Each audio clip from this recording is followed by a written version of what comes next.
Hola amigos de Vente, quiero saludarlos cordialmente. Soy Andrés Barrientos Cárdenas, cofundador del think tank Ciudadano Austral en Chile, y me pidieron conversar con ustedes acerca de por qué las izquierdas en Latinoamérica buscan cambiar el orden constitucional imperante, ¿no? Y para poder tratar de responder esa pregunta para la formación de ustedes, es importante situar un poco los procesos históricos, ¿no?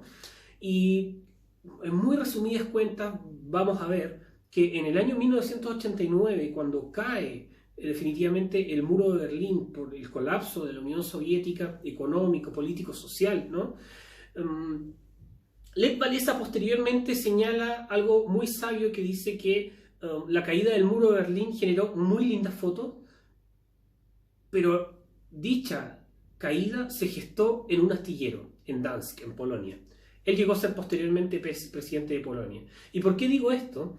Porque los grandes cambios en el orden geopolítico o el orden político de determinada nación no necesariamente siempre están gestados por una guerra civil, por un escenario de violencia extrema, sino que también puede darse que cambios culturales muy importantes dentro de una sociedad o la preservación de tradiciones internas dentro de una sociedad, me refiero a casos como República Checa, como el caso polaco inclusive, se pueden ir dando dentro de la clandestinidad contra la opresión de un régimen totalitario. El mejor ejemplo son esos países que les mencioné anteriormente. Y por tanto, los insto a seguir formándose y distribuir este tipo de videos entre todos sus amigos y compañeros. Entonces, cuando con la caída del muro de Berlín, en nuestra región, en Latinoamérica, en el año 1990 se funda el Foro de Sao Paulo. ¿En qué se gestó esta instancia? Para reconfigurar la discursividad en los aspectos políticos e institucionales que tenían que tratar las izquierdas luego del colapso del gran proveedor, por así decirlo, mundial de socialismo. Eso llevó a que se reconfigurara la izquierda en nuestra región y que se gestara una serie de éxitos políticos por parte de estas izquierdas, en las cuales se generaron presidentes a través de la vía democrática en Venezuela, en Argentina, en Chile, en Uruguay, en Brasil, entre otros. Entonces, eso es muy importante. Ahora, el año pasado, ya el 2019, vemos que se gesta un nuevo grupo, dado la radicalidad del proceso de Nicolás Maduro y su dictadura actual. Por lo tanto, algunas izquierdas tienden ahora a despejarse o salirse del marco del control venezolano directamente. Entonces fundan el Grupo de Puebla para un lavado de imagen, por supuesto, y en el cual están los mismos de siempre. Dilma Rousseff, Evo Morales, Marco Enrique Ominami de Chile, que ha sido candidato presidencial muchas veces, José Luis Rodríguez Zapatero, Cristina Fernández, Fernando Lugo, entre otros próceres de la izquierda latinoamericana.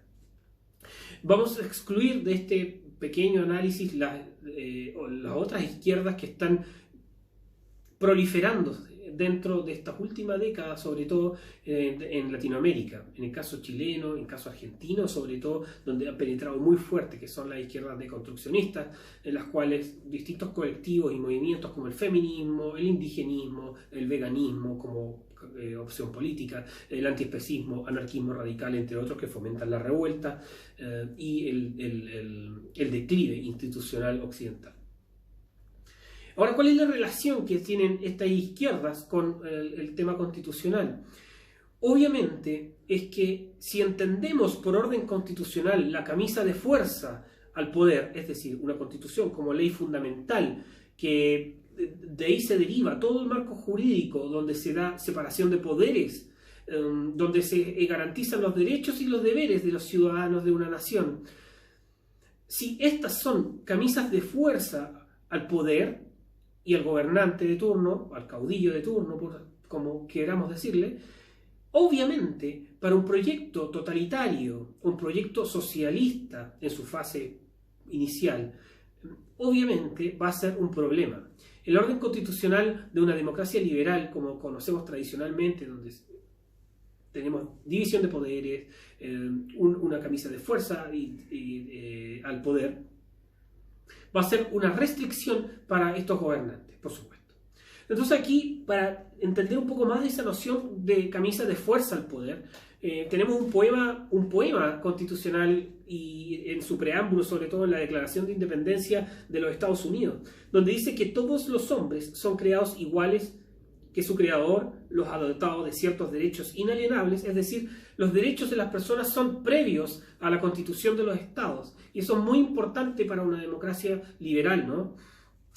El Estado no otorga derechos. El Estado lo que hace es proteger las libertades y los derechos inalienables de las personas.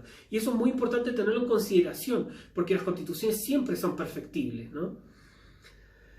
Y entre ellos se encuentran la vida, la libertad y la búsqueda de la felicidad. Que para asegurar esos derechos se instituyen gobiernos entre los hombres, los cuales derivan sus poderes legítimos del consentimiento de los gobernados. Y ahí está la clave. ¿Por qué las izquierdas buscan minar el sistema político e institucional de los países, como ha ocurrido sobre todo violentamente en el año 2019 en América Latina, y lo han hecho sistemáticamente en años anteriores, como lo hicieron también ustedes con Venezuela? Pues bien, es ir rompiendo esta camisa de fuerza al poder para poder ir avanzando en el proyecto totalitario, en el socialismo, para posteriormente el comunismo. No es tan nuevo, las variantes son distintas, pero esta es una lucha entre colectivismos, en este caso comunista o marxista, contra la posición del individuo. Entonces, estos gobernantes necesitan modificar, necesitan minar la institucionalidad para poder cambiar el orden imperante y gobernar y perpetuarse en el poder. Porque sin esto, sin camisas de fuerza, no podrían llegar. Pero ellos se aprovechan teórico e intelectualmente de sus capacidades para poder ir gestando cambios culturales y en el sentido común. Y eso es muy importante que por lo menos ustedes tengan en consideración para poder en algún día, en algún momento, recuperar su libertad. Un abrazo muy grande, un saludo gigante desde Chile, y no sientan que están solos. En la batalla de la libertad estamos todos con ustedes. Así que agradeceremos el día en que con estos granitos de arena podamos decir: viva la libertad en Venezuela. Chao.